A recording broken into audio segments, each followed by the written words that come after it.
Welcome to episode 8 of our web series, Take Charge of the Classroom, a series designed to disrupt outdated behavior management models and help you create the classroom culture of your dreams. In this episode, we are talking about respect and how it's actually better for us to give respect than to demand respect from our students, because if we do the former, we will receive the latter. So in our Take Charge Immediate Impact sequence, we've actually hit all 6 parts of the Take Charge model already with an eye towards what it means for the teacher and the teacher actions. So now we're going to be looking at heart again. The last time we looked at heart, we were looking at the relationships that the teacher builds with the students. But now we're going to be looking at respect. Respect is related to relationships. It is also in a part of the heart of teaching. But we're also going to be looking at what it looks like from the student perspective. What does it look like to be respected and to receive respect? And how does that impact behavior and achievement? So there's 2 different effects that I want to share with you, the Pygmalion Effect and the Golem Effect. And these are from psychology. And they're very interesting. And you're going to notice that they're identical except they're polar opposites. So the Pygmalion Effect is an effect that we talk about in psychology when someone has high expectations or positive expectations of you, and they expect you to do great things, and they think highly of you, and they have really awesome just dreams for you, and they know you can do it, and they support you. You receive those positive expectations from others, and then your actions begin to change. You start to live up to those expectations, and your behavior starts to change, and then ultimately it becomes a self-fulfilling prophecy. So that's what they call in psychology the Pygmalion Effect. The opposite is the exact same, but it's the polar opposite, the Golem Effect. Others have negative expectations of you. They think poorly of you. They do not think that you have the ability to get it done or to achieve or to be successful, whatever it is. Your actions actually begin to change because of those external expectations, and it becomes a self-fulfilling prophecy. And so what's the relationship here between the Golem Effect and the Pygmalion Effect and classroom management? Well, hopefully you see the connection right away. The expectations you have of your students' behavior is going to dictate, for a large part, how they actually behave. How much do you actually respect your students? Do you respect them enough to hold them to high expectations, to believe that they are capable, to believe that they are able, that they are doing the best they can?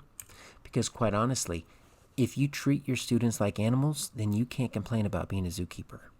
And a lot of teachers fail because they go into these schools that might be Title I schools, they might be high poverty schools, they might be high minority schools, and they start referring to these kids separately as these kids, or the kids from this neighborhood. And they start separating themselves from them. And they start using language like, well, these kids, all they know is fear and punishment. Or these kids, if I don't help them now, they're going to end up on the streets. And we start having these really low expectations of students, of their families, of their cultures, of their background, of the heritage that they bring in with them. And then we're surprised when that type of behavior manifests in the classroom. So take a moment to think about the expectations you have for your students. Is it from a deficit model of all of the things that your students don't have? And it could be cultural, could be linguistic. You could have a high percentage of second language learners in your classroom. And you hold this model of, well, they don't know English and their parents don't know English, and I can't really talk to the parents. That's not a deficit. They have strengths that they're bringing in with them. Every child brings strengths, brings their culture, their heritage, their family experiences. All of that they bring in as a strength every single day. And when you flip the script on your expectations, and instead of expecting your students to act like animals, but you expect them to act like young scholars, and you know that they're doing the very best they can, and when they don't meet your expectations, that's not indicative of poor character. That just means they messed up a little bit, and you're going to help them get right back on track. Your high expectations of students will begin to have a Pygmalion effect on their behavior. And if you expect them to act like young, mature scholars, that's how they're going to act.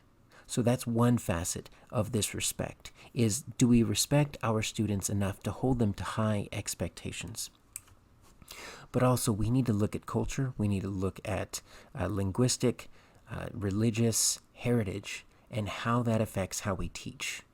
Now, Doretta Hammond does a lot of good work in regards to culturally responsive teaching and individualistic versus collectivistic cultures.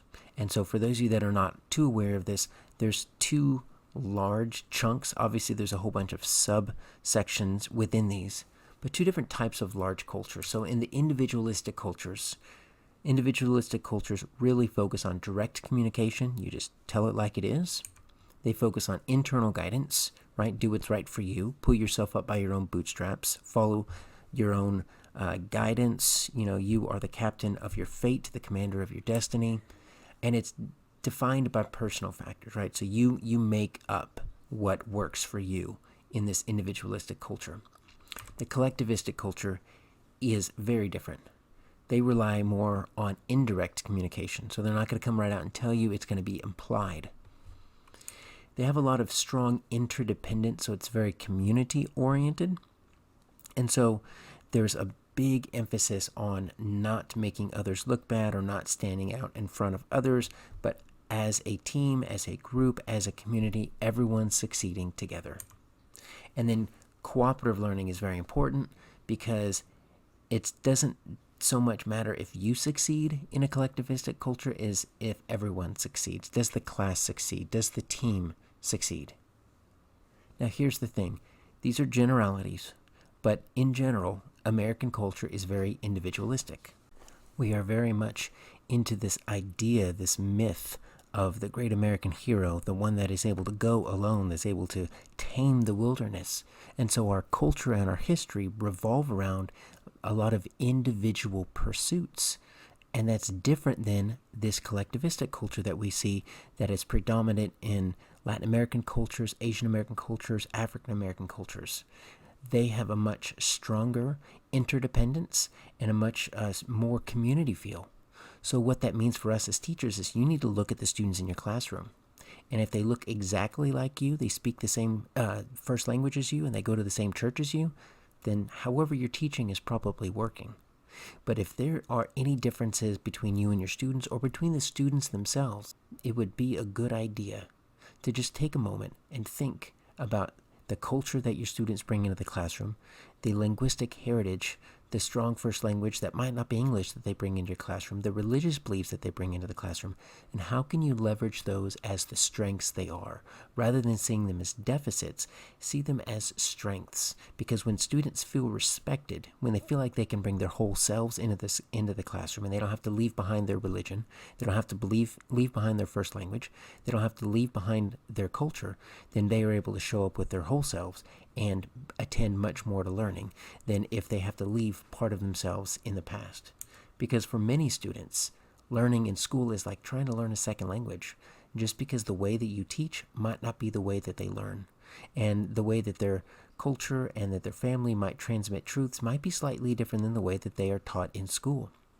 So if you're wanting to increase student behavior, and if you are wanting to increase student achievement, one method would be to think about the culture and the linguistic heritage that your students bring into the classroom and think, how can I make my teaching match their styles a little bit more? And that might be a little bit more call and response. That might be a lot more action and movement than you might be comfortable with. You might need to get your desks out of those rows and into cooperative groups. There are many different resources out there for looking at culturally responsive teaching, but we need to at least acknowledge it and be ready to deal with the fact that all students do not learn the same way. They do not all come from the same culture. They do not all bring the same strengths with them into the classroom. And so our job is to change our teaching practices so that we can leverage our students' strengths. So thank you, as always, for watching. You can learn more about the book, Take Charge of the Classroom, on my website, aarondaffern.com/takecharge. You can email me, or you can follow me on Twitter @AaronDaffern.